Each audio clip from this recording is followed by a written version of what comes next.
Hello friends, welcome to Sanjaya Study Circle. Today நம்ம May 17 and 18 current affairs தாங்க பார்க்க போகிறோம். அதில் first current affairsோட headlines பார்க்கலாம். குலசேகரப்பட்டினத்தில் விண்வெளி தொழில் பூங்கா, இஸ்ரோவுடன் தமிழக அரசின் டிட்கோ ஒப்பந்தம். நம்ம ஆல்ரெடி இஸ்ரோவை பற்றின எல்லா டீட்டெயில்ஸுமே பார்த்துருப்போம். இஸ்ரோ வந்து பார்த்திங்கன்னா 1969 ஸ்டார்ட் பண்ணியிருப்பாங்க. அதோட full form Indian space research organisation எங்கே இருக்குன்னா ஆந்திர பிரதேஷில் ஸ்ரீஹரிகோட்டாவில் வந்து ஃபவுண்ட் பண்ணியிருக்காங்க. அது மட்டும் இல்லாமல் அதோட ஹெட் குவார்ட்டர் வந்து பார்த்திங்கன்னா பெங்களூரில் இருக்குன்னு பார்த்தோம். இதோட செகண்ட் டிவிஷனாக வந்து நம்ம தமிழ்நாட்டில் தூத்துக்குடி மாவட்டத்தில் குலசேகரப்பட்டினத்தில் வந்து ஸ்டார்ட் பண்ணியிருக்காங்க. இதுதான் இப்போது இஸ்ரோவோட இன்ஸ்பேஸ் நிறுவனத்துடன் இணைந்து குலசேகரப்பட்டினத்தில் 1500 ஏக்கரில் விண்வெளி தொழில் பூங்கா அமைப்பதற்கான நில எடுப்பு பணிகள் வந்து இப்போ நடைபெற்றிருக்குன்றதை அந்த நியூஸில் சொல்லியிருக்காங்க. நெக்ஸ்ட் வந்து இந்த பிக்சரை பார்த்திங்கன்னா இதுலேயும் உங்களுக்கு தெரியும், ஆந்திர பிரதேஷில் ஸ்ரீஹரிகோட்டாவில் வந்து நம்ம இஸ்ரோவோட ஏவுதளம் தான் இருக்குது. அடுத்ததாக இதோட செகண்ட் டிவிஷனாக வந்து நம்ம தமிழ்நாட்டில் தூத்துக்குடி டிஸ்ட்ரிக்டில் குலசேகரப்பட்டினத்தில் வந்து ஸ்டார்ட் பண்ணியிருக்காங்க. இதில் என்ன டிஃப்ரென்ஸ் வந்து பார்த்திங்கன்னா இங்கே பிஎஸ்எல்வி ஜிஎஸ்எல்வி ஸ்ரீஹரிகோட்டாவில் பிஎஸ்எல்வி ஜிஎஸ்எல்வி போன்ற எல்லா ராக்கெட்டையும் வந்து ஏவக்கூடிய அளவுக்கு அங்கே ஃபெசிலிட்டி இருக்குது. பட் நம்ம செகண்ட் டிவிஷனில் வந்து பார்த்திங்கன்னா எஸ்எஸ்எல்வி, அதாவது 500க்கும் இடைக்குறைவாக உள்ள ராக்கெட்ஸ் எல்லாமே லான்ச் பண்ணுறதா வந்து இங்கே குலசேகரப்பட்டினத்தில் இருக்குது. சரி, இப்போ வந்து நம்ம மெயினாக இதில் என்ன பார்க்குறோன்னா இந்தியாவில் வந்து எவ்வளவோ பிளேசஸ் இருக்குது. ஏன் வந்து ஆந்திராவிலையும் சரி இங்கே தமிழ்நாட்டில் தூத்துக்குடி டிஸ்ட்ரிக்ட்லேயும் ஏன் வந்து இந்த ஏவுதளங்களை வந்து அமைச்சிருக்காங்கன்னு பார்க்கலாம். ஃபர்ஸ்ட் வந்து ஸ்ரீஹரிகோட்டாவில் ஏன் வந்து நம்ம ஸ்ரீஹரிகோட்டாவில் நம்மளோட லான்ச்சிங் சென்டர் இருக்குன்னா in polar missions as a PSLV from Sriharikota must perform a dog-leg maneuver to avoid flying over Sri Lanka to protect it from rocket debris. இதனால தான் வந்து பார்த்திங்கன்னா நமக்கு ஆந்திராவில் அமைஞ்சிருக்காங்க. ஏன் குலசேகரப்பட்டினத்தில் வந்து தமிழ்நாட்டில் அமைச்சிருக்காங்கன்னா when a rocket are launched from Kulasekarapattinam the maneuver is not required as the no landmass along the flight path in the southward direction. முக்கியமாக வந்து பார்த்திங்கன்னா இதில் மென்ஷன் பண்ணியிருக்க இந்த 3 பாயிண்ட்ஸ் இம்பார்ட்டன்ட். சப்போஸ் வந்து குலசேகரப்பட்டினத்துலேருந்து ஏன் நம்ம லான்ச் பண்ணுறோன்னா இது வந்து நம்ம ஈக்குவேட்டருக்கு நியராக இருக்குது. நமக்கு எல்லாமே தெரியும் வந்து பார்த்திங்கன்னா இந்தியாவோட சவுத் பாயிண்ட் வந்து பார்த்திங்கன்னா 8 டிகிரி 4 மினிட்ஸில் தான் வந்து அமைச்சிருக்கு நாட்டில். அதனால் வந்து பார்த்திங்கன்னா நம்ம ஈக்குவேட்டருக்கு ரொம்பவே நியராக தான் நம்ம வந்து சிச்சுவேட் ஆகிருக்கும். இதுவும் ஒரு மெயினான ரீசன் சொல்லலாம். அடுத்து launch sent near the equator benefit from the earth rotation which impacts a significant velocity boost to rockets during liftoff.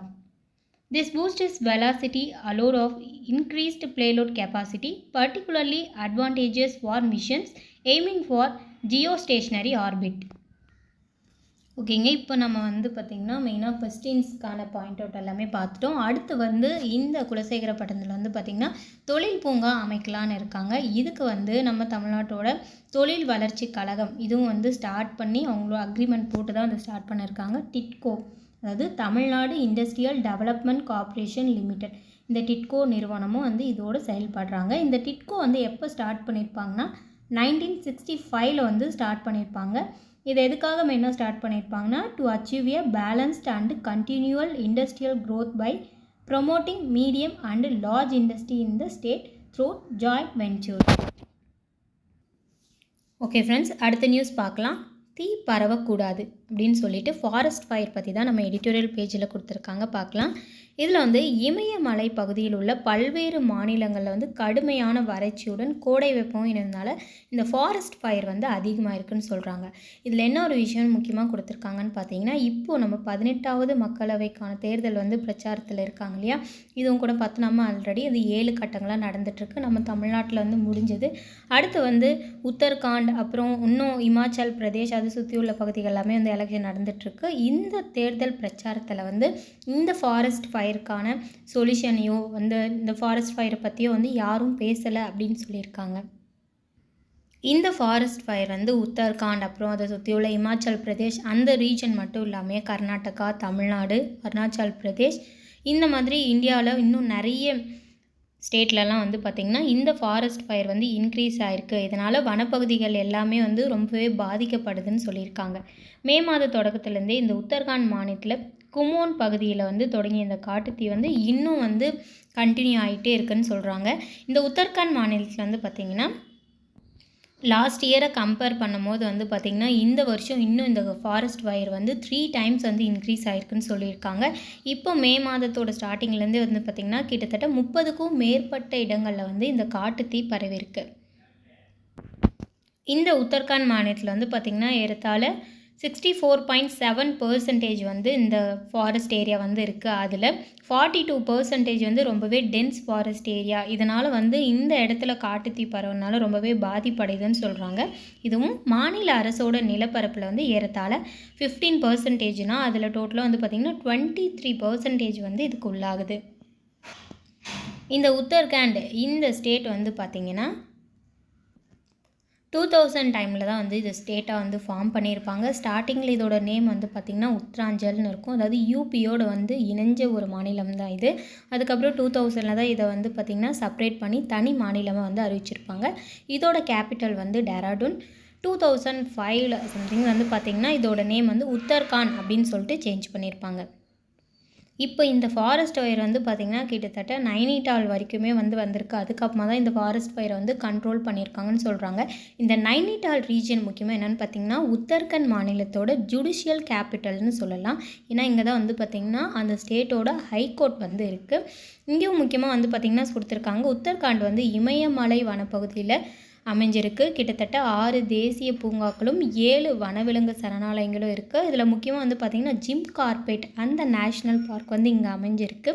இருக்கிறதுலே ஓல்டஸ்ட் நேஷ்னல் பார்க் இன் இந்தியான்னு சொன்னால் இந்த ஜிம் கார்பெட். லாஸ்ட்டாக வந்து பார்த்திங்கன்னா டிஎன்பிசி கொஸ்டினில் கூட கேட்டிருக்காங்க நேஷ்னல் பார்க்ஸ். அப்புறம் அதோட ஸ்டேட் வந்து கொடுத்துட்டு மேட்ச் வந்து கேட்டிருந்தாங்க. இமயமலை நம்ம சொன்னபோது வந்து பார்த்திங்கன்னா இமாலயஸை நம்ம வந்து 3 டிவிஷனாக வந்து பிரிச்சிருக்கோம். இதில் டிரான்ஸ் இமாலயா அண்டு வந்து பார்த்திங்கன்னா பூர்வாஞ்சல் ஹில்ஸ் அப்படின்னு சொல்லுவாங்க. இதில் சென்டரில் இருக்கிற அந்த இமாலயாஸை 3 டிவிஷனாக வந்து பிரிச்சிருப்பாங்க. அதாவது greater Himalaya, lesser Himalaya, Shivalik or outer இமாலயஸ்ன்னு சொல்லுவாங்க. இதில் லெஸ்ஸர் இமாலயாஸ் இருக்குங்க இல்லையா, இந்த ரீஜனில் தான் வந்து நம்மளோட உத்தரகாண்ட் அப்புறம் இமாச்சல் பிரதேஷ் இந்த ஸ்டேட்ஸ் வந்து அமைஞ்சிருக்கும். இதில் முக்கியமாக வந்து பார்த்திங்கன்னா 80 கிலோமீட்டர் வித்தில் வந்து இது அமைஞ்சிருக்கும். இதில் இன்னும் என்னென்ன இருக்குதுன்னு பார்த்திங்கன்னா தௌலாதார், பீர்பாஞ்சல், அப்புறம் மகாபாரத் இந்த மூலம் மவுண்டெயின் ரேஞ்சஸும் முக்கியமாக வந்து பார்த்திங்கன்னா முஸ்ஸூரி, நைனிடால் இந்த மாதிரி ஒரு டூரிஸ்ட் ஏரியாவும் வந்து அமைஞ்சிருக்கும். நைனிடால் இப்போ தான் பார்த்தோம், ஜுடிஷியல் கேபிட்டல் ஆஃப் உத்தரகாண்டுன்னு பார்த்தோம். இந்த மாதிரி எல்லாமே அமைஞ்சிருக்கு. இதில் வந்து என்ன சொல்லியிருக்காங்கன்னா முக்கியமாக இந்த உத்தரகாண்ட் கிளேசியர்லேருந்து தான் வந்து பார்த்திங்கன்னா நம்மளோட ரிவரான கங்கா, யமுனா உள்ளிட்ட பல நதிகள் வந்து உருவாயிருக்குன்னு சொல்கிறாங்க. இதுலேயும் வந்து பார்த்திங்கன்னா இது முக்கியமாக வந்து பார்த்திங்கன்னா இமாலயன் ரிவர்ஸ் அண்ட் பெனின்சுலா ரிவர்ஸ்ன்னு சொல்லிட்டு நம்ம ரிவர்ஸே வந்து 2 டைப்பாக பிரிப்போம். இதில் இமாலயன் ரிவர்ஸ்லேருந்து வரதெல்லாம் இண்டஸ், கங்கா அண்டு பிரம்மபுத்திரான்னு சொல்லலாம். இந்த இமாலயன் ரிவர்ஸ்லேயே இருக்கிறதுலே ரொம்பவே லென்த் அதிகம்னு வந்து பார்த்திங்கன்னா பிரம்மபுத்திரா ரிவர். அதாவது one of the largest river இந்த வேர்ல்டுன்னு பிரம்மபுத்திராவை நம்ம சொல்லுவோம். இதில் முக்கியமாக வந்து பார்த்திங்கன்னா இந்த கங்கை நதி வந்து எங்கே ஆரிஜினேட் ஆகுதுன்னு பார்த்திங்கன்னா உத்தரகாண்ட் ஸ்டேட்டில் உத்தர்காசி டிஸ்ட்ரிக்டில் கங்கோத்ரி அப்படின்ற கிளேசியரில் பாகீரதி அப்படின்னு சொல்லிட்டு உருவாகும். நெக்ஸ்ட் இந்த யமுனா வந்து பார்த்திங்கன்னா கங்காவோட main tributary, largest tributary of கங்கானே சொல்லலாம். இது வந்து பார்த்திங்கன்னா அங்கேருந்து தான் ஆரிஜினேட் ஆகிட்டுருக்கு.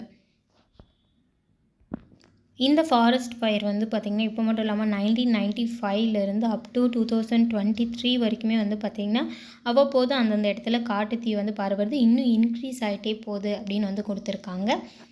அடுத்து நம்ம இன்னொரு இதில் இம்பார்ட்டன்ட் பாயிண்ட் என்ன பார்க்குறோன்னு வந்து பார்த்திங்கன்னா ஒரிசாவில் வந்து பார்த்திங்கன்னா சிமிலிபால் நேஷ்னல் பார்க்குன்னு இருக்கு இல்லையா, அங்கே தான் வந்து கிட்டத்தட்ட இந்தியாவிலே அதிக காட்டுத்தீ பரவலான ஏரியா வந்து அதுதான். 142 பிளேஸில் வந்து அங்கே ஃபாரஸ்ட் ஃபயர் பதிவாயிருக்கு. ஓகே, அடுத்த நியூஸ் பார்க்கலாம். பயிர்கள் மீது அளவுக்கு அதிகமாக பூச்சிக்கொல்லிகள் பயன்பாடு, மத்திய அரசுக்கு உச்சநீதிமன்றம் நோட்டீஸ்.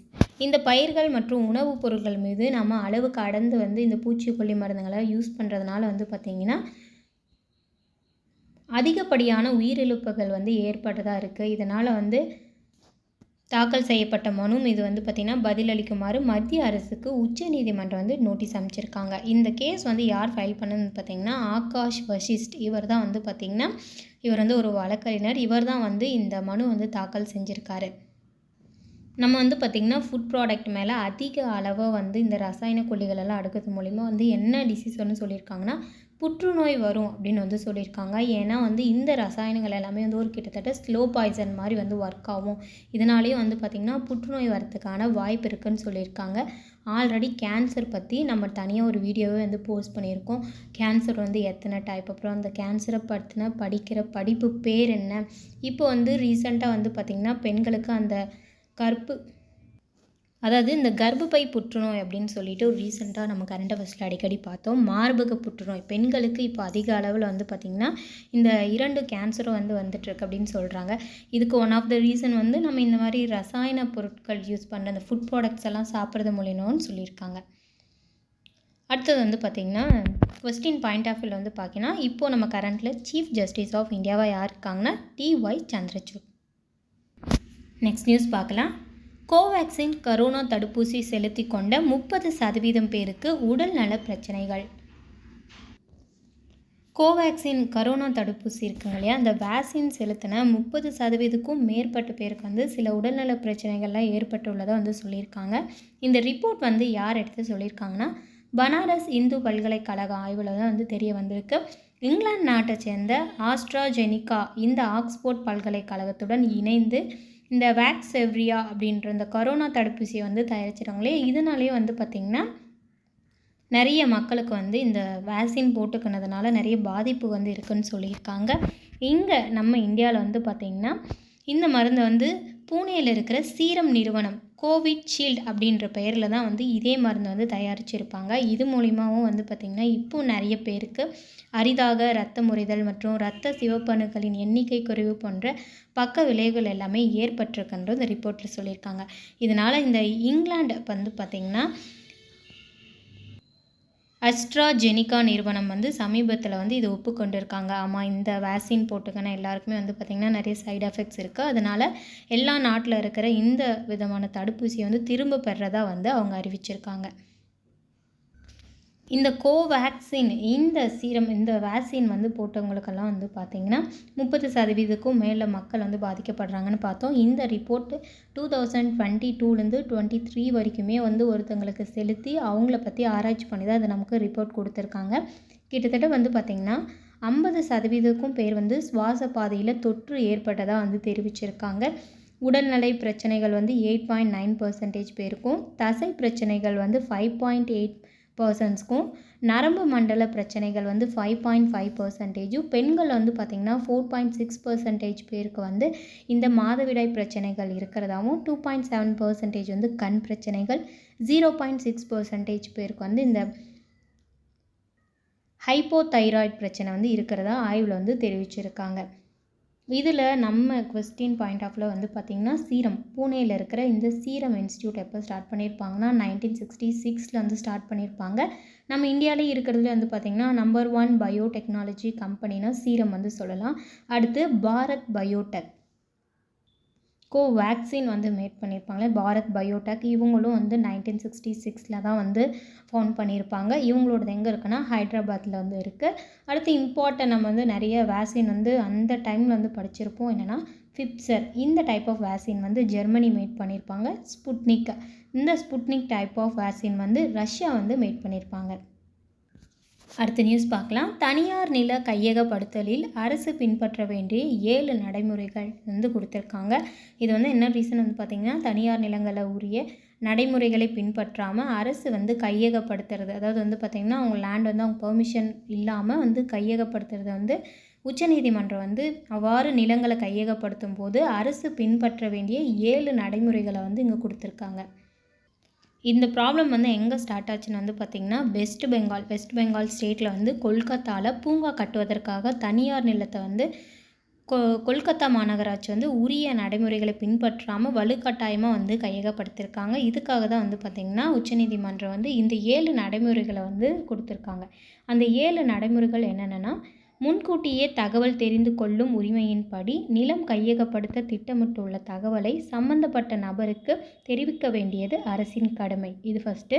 நெக்ஸ்ட் வந்து பார்த்திங்கன்னா ஆட்சேபம் தெரிவிக்கும் உரிமையின் உரிமையின்படி நிலம் கையகப்படுத்துவதற்கு எதிரான ஆட்சேபத்தை சம்பந்தப்பட்ட நபரிடமிருந்து கேட்க வேண்டியது அரசின் கடமை. தேர்டு, நியமனமான முடிவுக்கான உரிமையின்படி நிலம் கையகப்படுத்த எடுக்கப்பட்ட முடிவு தொடர்பாக சம்பந்தப்பட்ட நில உரிமையாளரிடம் தகவல் தெரிவிப்பதும் அரசினோட கடமை. ஃபோர்த், பொது பயன்பாட்டுக்கான கையகப்படுத்துதலின்படி பொது பயன்பாட்டுக்காகத்தான் நிலம் கையகப்படுத்தப்படுகிறது என்பதை நில உரிமையாளருக்கு விவரிக்க வேண்டியது அரசின் கடமை. நியமனமான இழப்பீடுக்கான உரிமையின்படி நில உரிமையாளருக்கு உரிய இழப்பீடு அல்லது மறுவாழ்வு அளிப்பது அரசின் கடமை. திறமையான விரைவான நடைமுறைக்கான உரிமையின்படி நடைமுறைகளுக்கான உரிய கால வரையறைக்குள் நிலம் கையகப்படுத்தும் பணியை அரசு மேற்கொள்ள வேண்டும். பார்த்திங்கன்னா இறுதி முடிவுக்கான உரிமையின்படி நிலம் கையகப்படுத்துதல் நடைமுறைகளுக்கான இறுதி முடிவு எடுக்கப்பட வேண்டும். இந்த 7 நடைமுறைகளையும் உச்சநீதிமன்றம் அறிவிச்சிருக்காங்க. இதுபடி தான் பார்த்திங்கன்னா தனியாரிடமிருந்து ஒரு நிலத்தை அரசு கையகப்படுத்தணும்னு சொல்லியிருக்காங்க. சப்போஸ் இந்த 7ல் ஏதாவது ஒரு ரூல் அவங்க ஃபாலோ பண்ணலனாலும் அவங்கள எதிர்த்து நீங்கள் கேஸ் போடலாம் அப்படின்ற நீதிபதி குறிப்பிட்டிருக்காங்க. அடுத்த நியூஸ் பார்க்கலாம். $100 பில்லியன் மேல் சொத்து மதிப்பு. உலகின் சூப்பர் பணக்காரர்கள் பட்டியலில் கௌதம் அதானி உட்பட 15 பேர் இடம் பிடித்திருக்கார். அதாவது பார்த்திங்கன்னா $100 பில்லியன் மேலே சொத்து மதிப்பு கொண்ட உலகின் சூப்பர் பணக்காரர்கள் பட்டியலை தான் வெளியிட்டிருக்காங்க. இதில் 15 பேர் இடம்பெற்றிருக்காங்க. இவர்களில் ஒட்டுமொத்த சொத்து மதிப்பு பார்த்திங்கன்னா $2.2 ட்ரில்லியன் கோடி, அதாவது பார்த்திங்கன்னா 183.36 lakh crores பார்த்திங்கன்னா இருக்குது. இது உலகின் முதல் 500 பணக்காரர்களின் சொத்து மதிப்பில் சுமார் 25% தான் கொடுத்துருக்காங்க. இதில் இந்திய தொழிலதிபரான கௌதம் அதானியும் இந்த பட்டியலில் இன்க்ரீஸ் ஆகிருக்காங்க.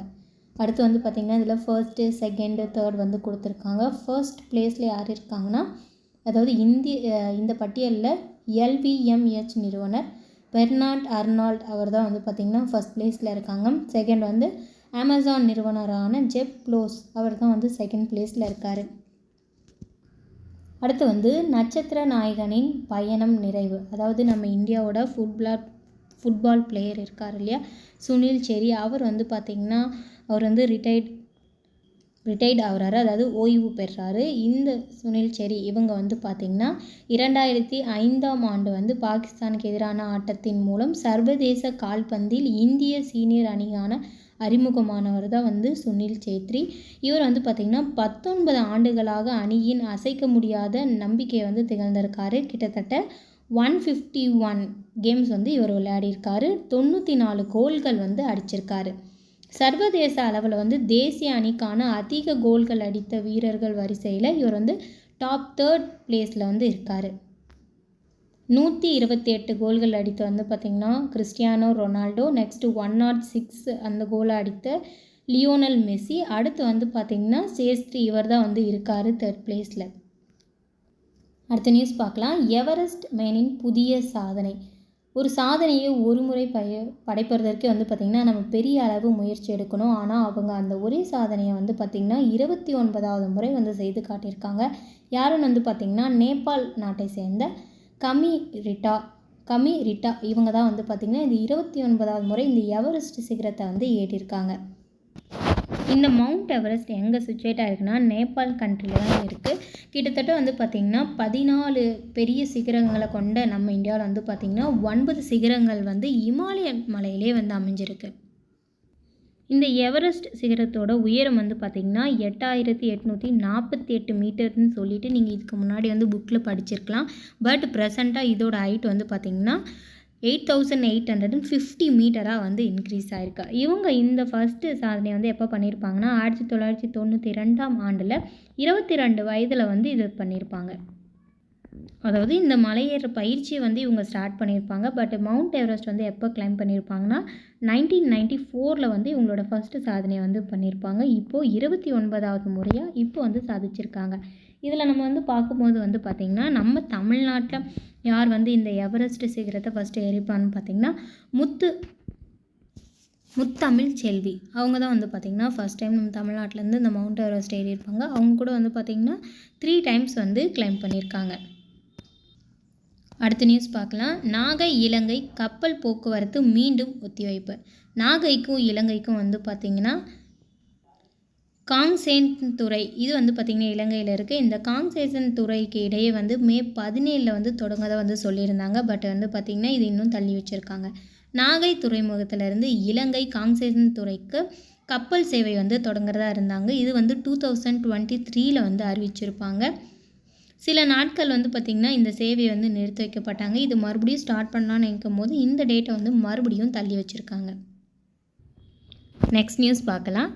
ஆக்ராவில் தாஜ்மஹாலுக்கு சவாலாக வெள்ளை பளிங்கு கற்களால் கட்டப்பட்ட சோமி பாக் திறப்பு. இது வந்து பார்த்திங்கன்னா ஆக்ராவில் இருக்குது. இது வந்து கிட்டத்தட்ட 102 ஆண்டுகளாக வந்து கட்டப்பட்ட வந்து இந்த சோமி பாக் மணிமண்டபம் வந்து முழுமை பெற்று இப்போ வந்து திறக்க இருக்காங்க. உலக அதிசயமான தாஜ்மஹால் இருக்குங்களா, இந்த 7 வண்டர்ஸில் ஒன்றா இருக்கிறது. இது மாதிரி வந்து பார்த்திங்கன்னா இதோட பேஸில் தான் வந்து இந்த சோமி பாக்கும் வந்து கட்டியிருக்காங்க. கிட்டத்தட்ட தாஜ்மஹாலுக்கும் இதுக்கும் வந்து பார்த்திங்கன்னா 12 கிலோமீட்டர்ஸ் தான் டிஸ்டன்ஸ். இதுவும் சேம் வந்து ஆக்ராவில் தான் சிச்சுவேட் ஆகிருக்கு. இந்த சோமி பாக் அப்படின்னு என்ன அர்த்தம் பார்த்திங்கன்னா இறைவனின் தோட்டம் அப்படின்னு வந்து அர்த்தம். இந்த சோமி பாக் வந்து 1922ஆம் ஆண்டில் வந்து கட்டப்பட தொடங்கியிருக்காங்க. அதாவது கிட்டத்தட்ட வந்து பார்த்திங்கன்னா 1 or 2 இயர்ஸே வந்து ஆயிருக்கும். நெக்ஸ்ட் வந்து இதை பார்க்கும்போது நம்ம அடுத்து தாஜ்மஹாலை பற்றி வந்து பார்த்துடலாம். தாஜ்மஹால் வந்து பார்த்திங்கன்னா யூபி உத்தரப்பிரதேசத்தில் ஆக்ராவில் வந்து பார்த்திங்கன்னா அமைஞ்சிருக்கு. இந்த தாஜ்மஹாலை வந்து 1628லேருந்து 1658க்குள்ளே வந்து கட்டி முடிச்சிருப்பாங்க. இதோட ஆர்கிடெக்ட் யாருன்னு வந்து பார்த்திங்கன்னா உஸ்தாத் அகமத் லஹோரின்றவர் தான். இந்த தாஜ்மஹாலை வந்து முக்கியமாக யார் வந்து கட்டினாங்கன்னா முகல் பீரியடில் ஷாஜஹான் வந்து கட்டியிருப்பார். முகல்ஸை நம்ம பார்க்கும்போது ஃபஸ்ட்டு வந்து பாபர், யுமாயூன், அக்பர், அதுக்கப்புறம் ஜஹாங்கீர் வருவார். அவரோட பையன் தான் வந்து ஷாஜஹான். இவர் தான் வந்து இந்த தாஜ்மஹாலை வந்து பில்ட் பண்ணியிருப்பார். எதுக்காகனா அவங்களோட ஒய்ஃப் மும்தாஜ்க்காக வந்து இதை கட்டியிருப்பார். இந்த தாஜ்மஹாலை வந்து யுனெஸ்கோ உலக பாரம்பரிய தளத்தில் வந்து 1983ஆம் ஆண்டு வந்து எடுத்திருப்பாங்க. இது வந்து ஜுவல் ஆஃப் இஸ்லாமிக் ஆர்ட்னு சொல்லுவாங்க. 2007 தான் வந்து பார்த்திங்கன்னா 7 வண்டர்ஸ்னு இருக்குங்க இல்லையா, அந்த 7th வண்டராக வந்து 2007 வந்து இதை ஆட் பண்ணியிருப்பாங்க. இந்த தாஜ்மஹால் வந்து பார்த்திங்கன்னா metamorphic white marble with red அந்த ஒயிட் மெட்டமார்பிக் டைப் ஆஃப் ராக்கில் தான் கட்டியிருப்பாங்க. இந்த சோமி பாக்கும் வந்து பார்த்திங்கன்னா சேம் இந்த டைப் ஆஃப் ஒயிட் மார்பிளில் தான் வந்து கட்டியிருக்காங்க. அடுத்த நியூஸ் பார்க்கலாம். புதிய சட்டத்தில் குடும்ப வன்கொடுமைக்கு விலக்கு. மத்திய அரசுக்கு உச்சநீதிமன்றம் வந்து நோட்டீஸ் அமைச்சிருக்காங்க. அது என்னன்னு வந்து பார்த்திங்கன்னா இந்திய தண்டனை சட்டம் பிரிவு 375 அளிக்கப்பட்டுள்ள விதிகளின்படி மனைவி வந்து சிறுமியாக இல்லாத நிலையில் அவருடன் கணவன் வந்து வலுக்கட்டாயமாக உடலுறவு கொள்வதை பாலியல் வன்கொடுமையாக எடுத்துக்கொள்ளப்படாது அப்படின்னு வந்து சொல்லியிருந்தாங்க. இதை எதிர்த்து தான் வந்து பார்த்திங்கன்னா மறுபடியும் வந்து கேஸ் போட்டிருக்காங்க.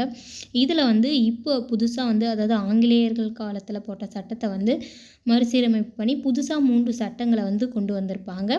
அதுதான் வந்து ஜூலை 1ஆம் தேதி வந்து முதல் நடைமுறைக்கு வரதா சொல்லியிருக்காங்க. என்னென்னு பார்த்திங்கன்னா பாரதிய நியாய சன்ஹிதா அதாவது PNS, பாரதிய நாகரி சுரக்ஷா சஞ்சிதா, அப்புறம் PNSS, பாரதிய சாட்சிய அதிநியம் ஆகிய புதிய சட்டங்களும் வந்து இந்த குடும்ப வன்கொடுமைக்கு விதிவிலக்கு அளிக்கப்பட்டுள்ளது அப்படின்னு கொடுத்துருக்காங்க.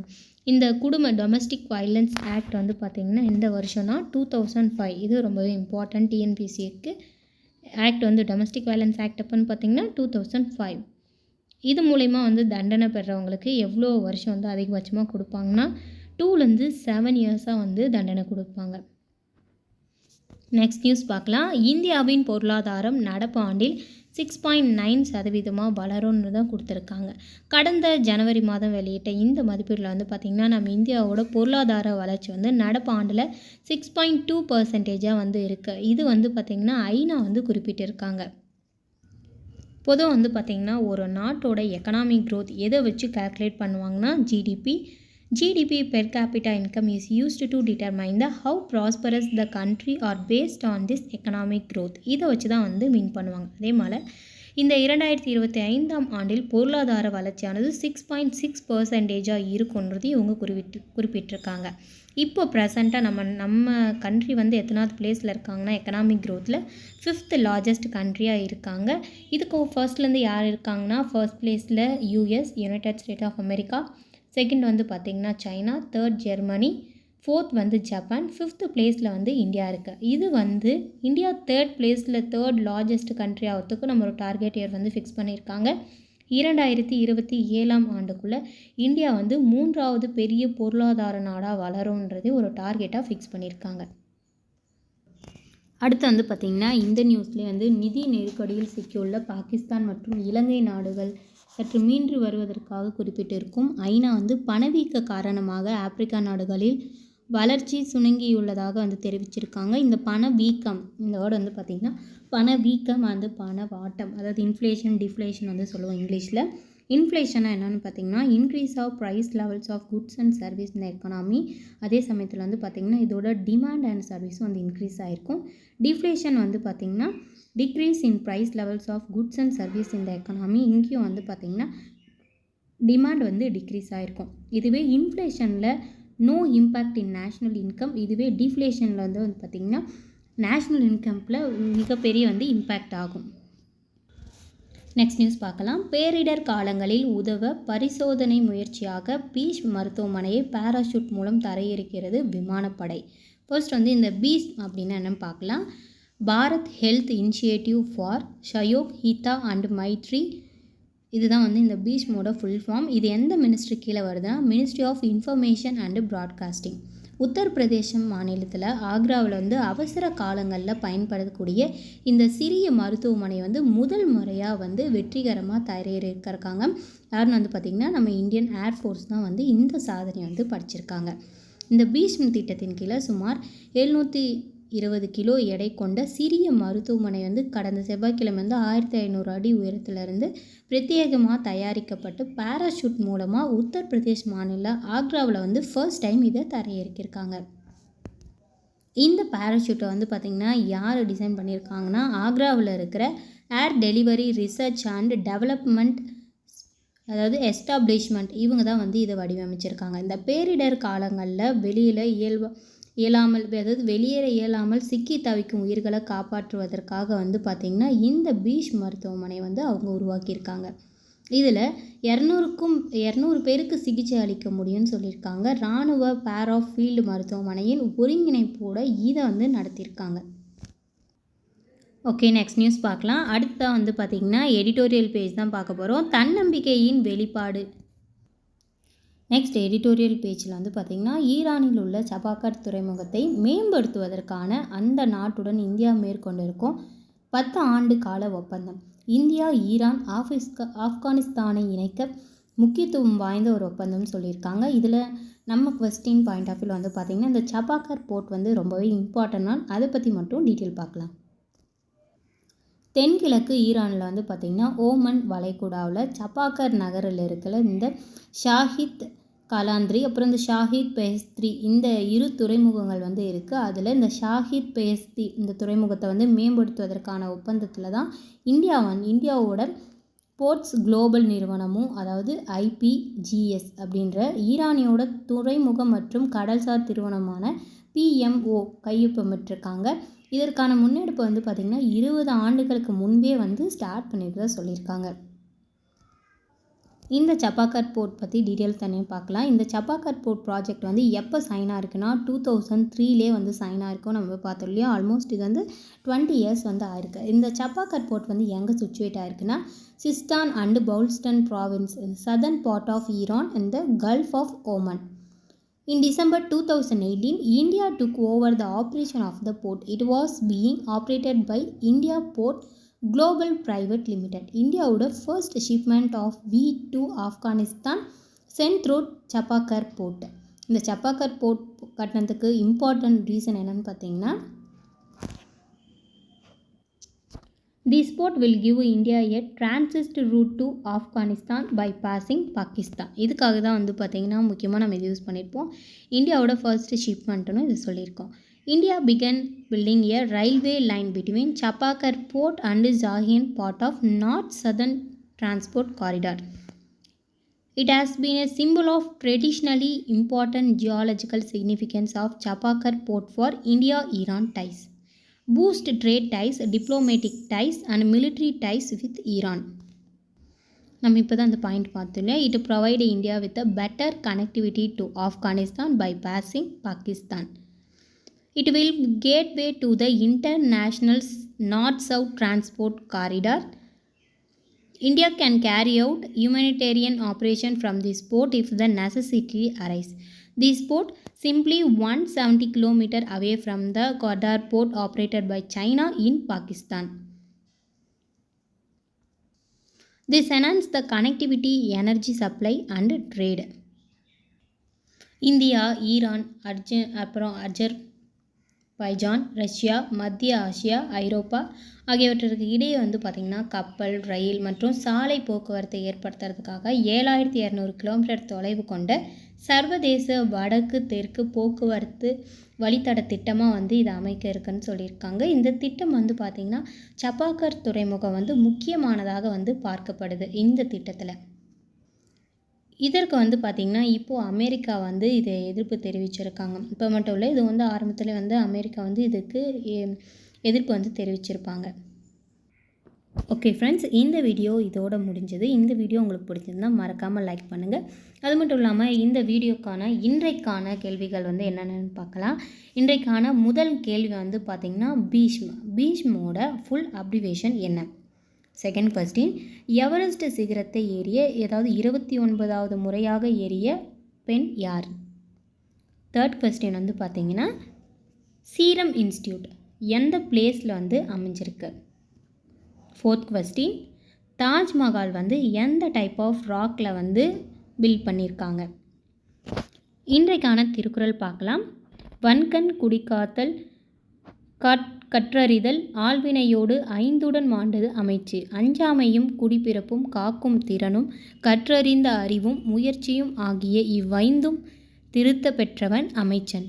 இது வந்து பார்த்திங்கன்னா அமைச்சு அப்படின்ற அதிகாரத்தில் சொல்லியிருக்காங்க. Okay friends, thank you. Please subscribe our channel.